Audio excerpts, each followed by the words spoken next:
Quiero extender un saludo muy cordial a todos los que se conecten con nosotros en el nombre poderoso de Jesús.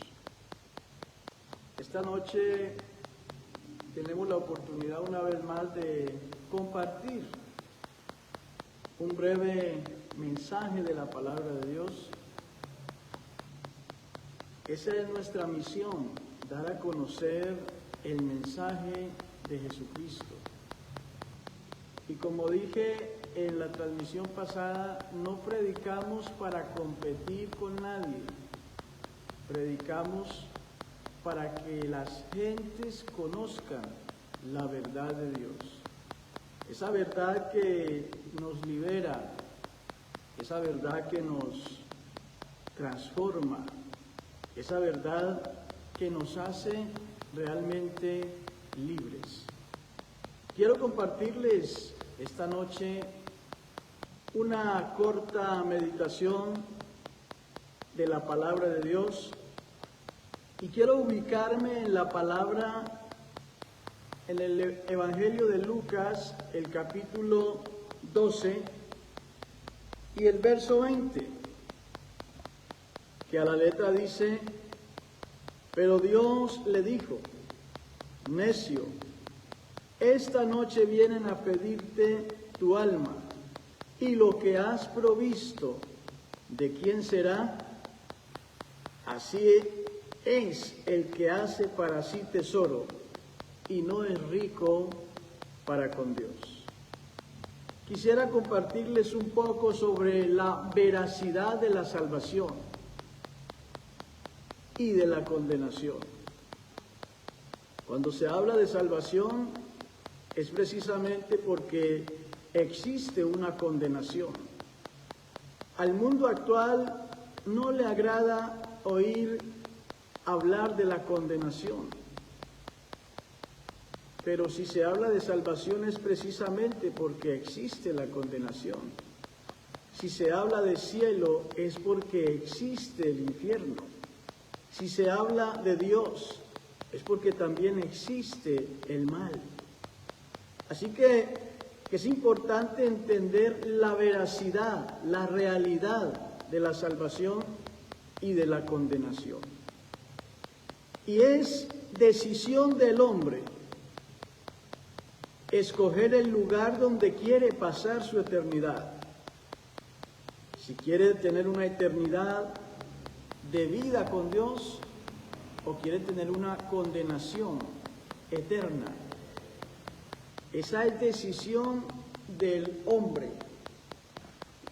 La salvación es precisamente o significa rescatar y preservar de un peligro que es inminente. La salvación implica el dar salud y seguridad. Y en un sentido más profundo, es la expresión del milagro divino, de la liberación espiritual del hombre, de ser librado del dominio, de la culpa, del pecado y de la muerte. Y es el goce de una vida eterna. Eso es la salvación. Por eso el escritor a los Hebreos hace mención en el capítulo 2 y el verso 3 y 4, refiriéndose a la salvación como algo grande, como algo maravilloso, como algo extraordinario. Cuando lo atestigua de esta manera y dice: ¿cómo escaparemos nosotros si descuidamos una salvación tan grande, la cual, habiendo sido anunciada primeramente por el Señor, nos fue confirmada por los que oyeron, testificando Dios juntamente con ellos, con señales y prodigios y diversos milagros y repartimiento del Espíritu Santo según su voluntad? Así que el escritor a los Hebreos hace mención de esto y muestra la salvación como algo extraordinario porque dice, ¿cómo escaparemos si descuidamos una salvación tan grande? Y cuando él habla de algo grande, es porque lo opuesto es algo terrible. ¿Cómo escaparemos si descuidamos una salvación tan grande? El apóstol Pedro, en la primera carta, en el capítulo 1, versos 18 y 19, nos muestra algo maravilloso que quienes nos acogemos al plan de salvación debemos tener en cuenta. Y es lo que dice el apóstol Pedro en esta carta, capítulo 1, verso 18 de la primera carta, cuando dice, sabiendo que fuisteis rescatados, porque fuimos rescatados. La salvación es precisamente ese rescate. Fuimos rescatados de un mundo de pecado, de un mundo hostil.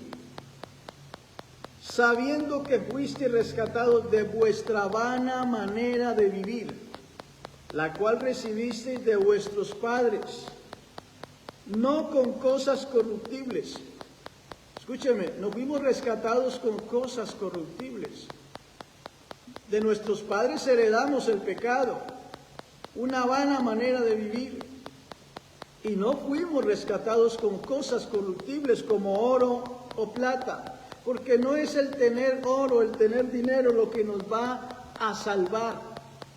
No, fuiste rescatados de una vana manera de vivir, no con cosas corruptibles como oro o plata, sino con la sangre preciosa de Cristo, como de un cordero sin mancha y sin contaminación. Déjeme mencionarle algo.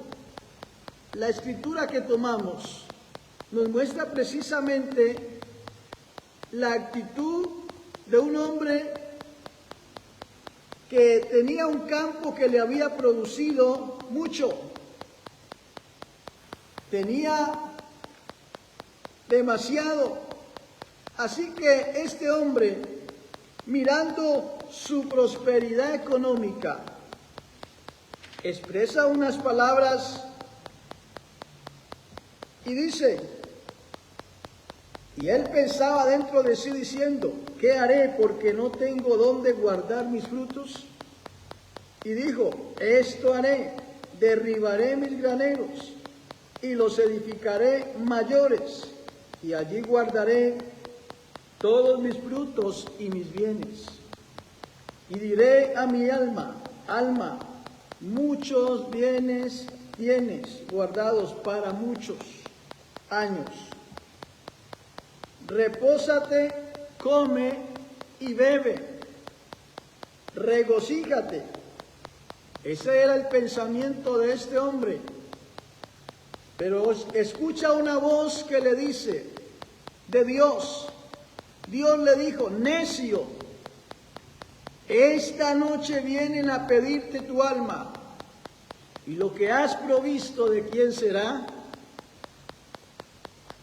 Y así es el que hace para sí tesoro y no es rico para con Dios. Estamos viviendo un tiempo donde el hombre cree y piensa que el acumular riquezas será lo que le trae el beneficio que él necesita, la felicidad, la seguridad, porque hay quienes tienen su seguridad puesta en lo que poseen.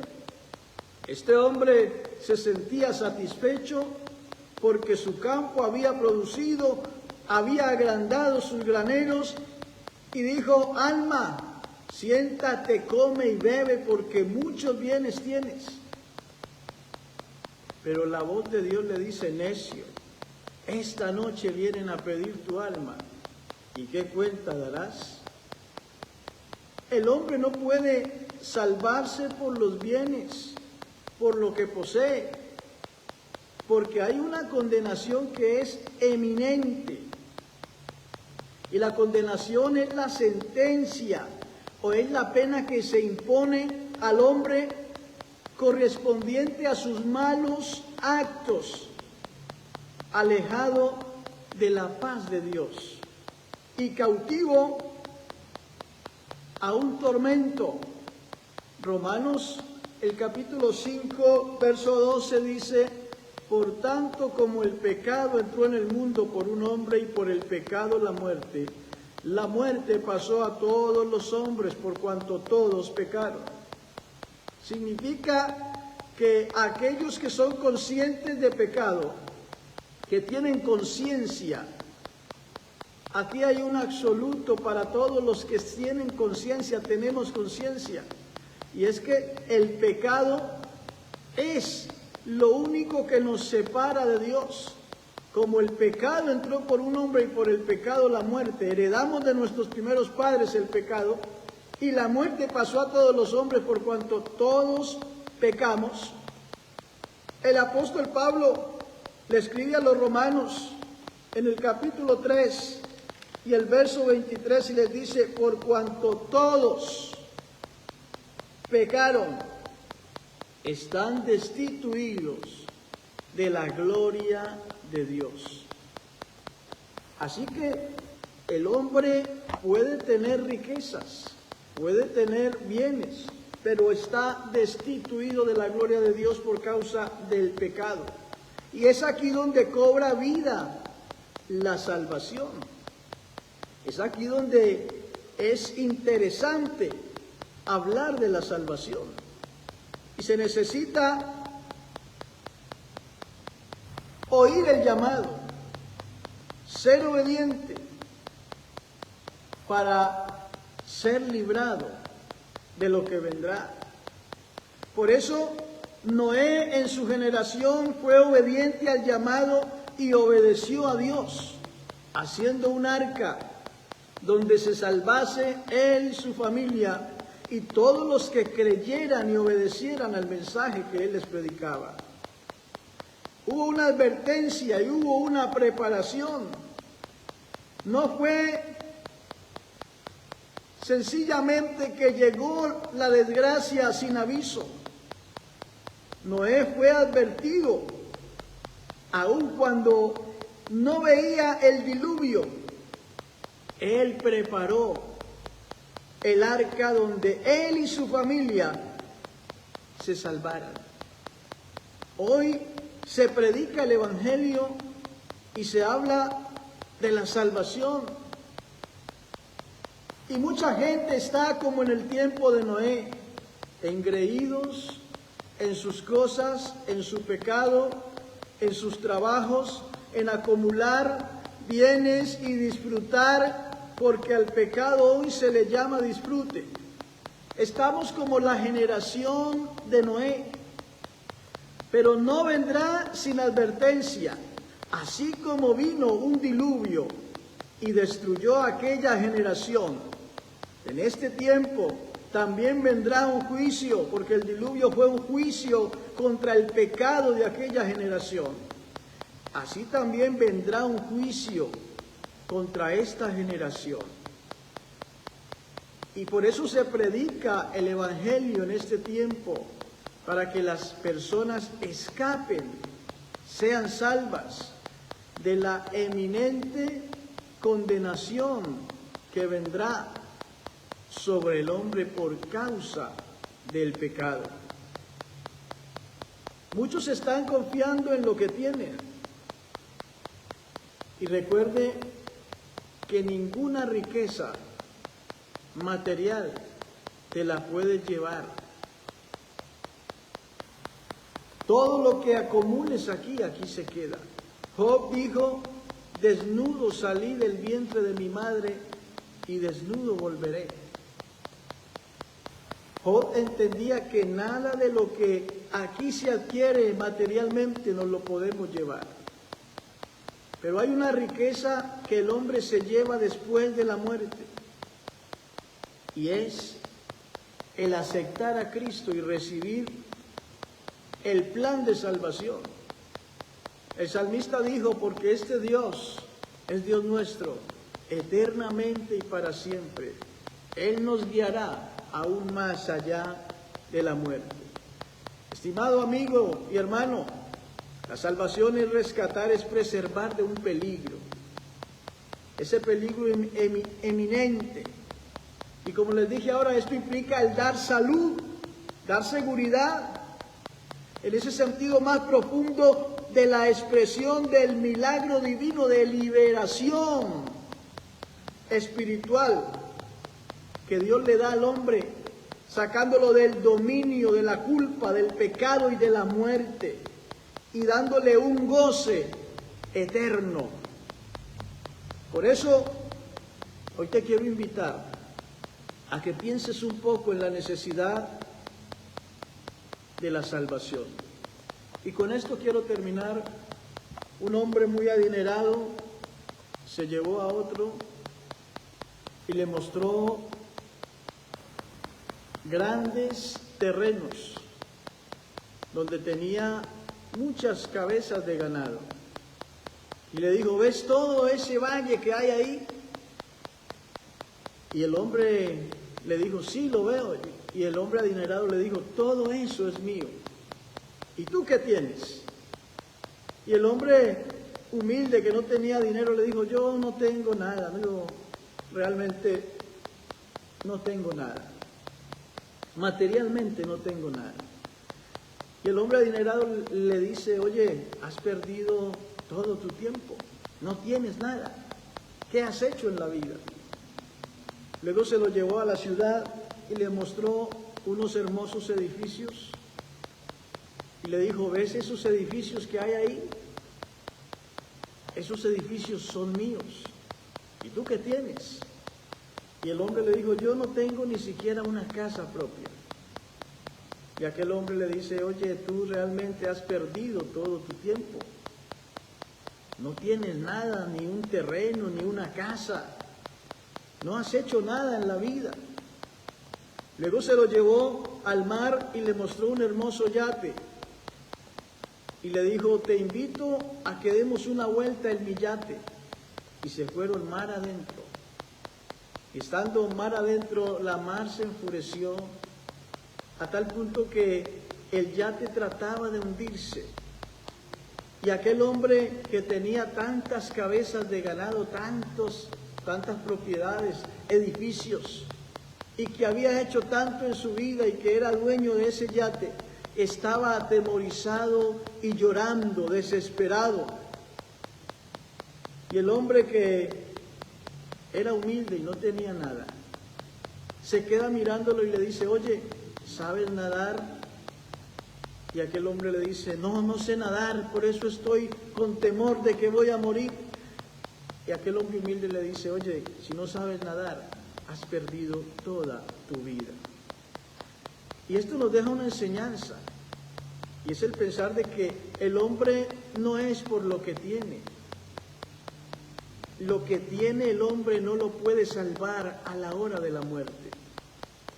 El hombre puede tener riquezas, dinero, posesiones, como aquel hombre que agrandó sus graneros y se sentó y le dijo a su alma, come, bebe, regocíjate.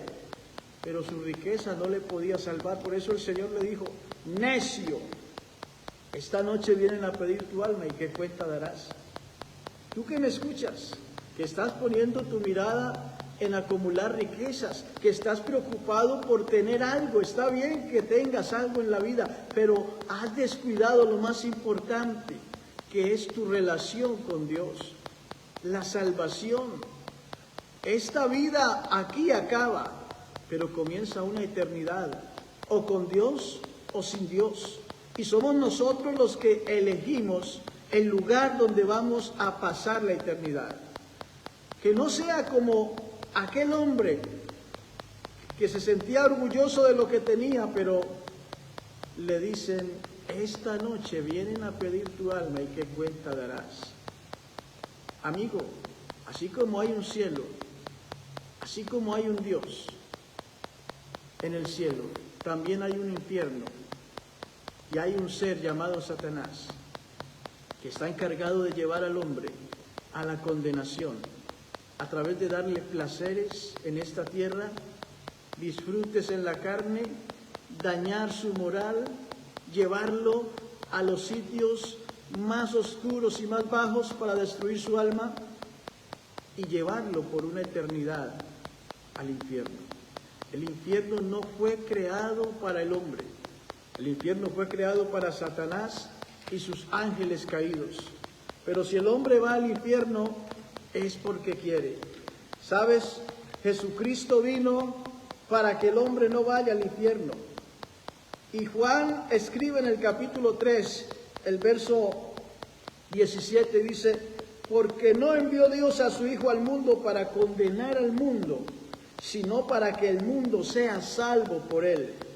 Y el que en él cree, en Cristo, no es condenado, pero el que no cree ya ha sido condenado porque no ha creído en el nombre del unigénito Hijo de Dios.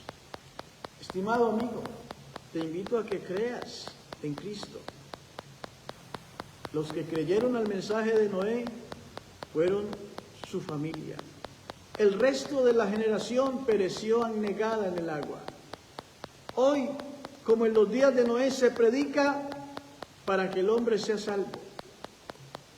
Y serán salvos solo los que creen en Cristo y le entregan su vida.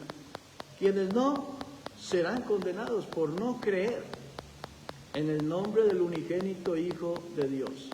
La condenación, no creas que es Dios el que te la impone. Eres tú mismo quien te impones la condenación por no creer en el nombre del unigénito Hijo de Dios y aceptarlo como tu único Señor y Salvador. Estuvo con ustedes el pastor John Javes Vélez, deseando que esta palabra abra tu entendimiento y toque tu corazón y tengas una decisión de escapar de la condenación que vendrá para el mundo. Hay una oportunidad hoy. Hoy es el día aceptable, hoy es el día de salvación. El profeta Isaías dijo: buscad a Jehová mientras puede ser hallado, llamadle en tanto que está cercano. Deje el impío su camino y el hombre inicuo sus pensamientos, y vuélvase a Dios, el cual tendrá de él misericordia, al Dios nuestro, el cual será amplio en perdonar. Mil bendiciones para todos, que Dios les bendiga.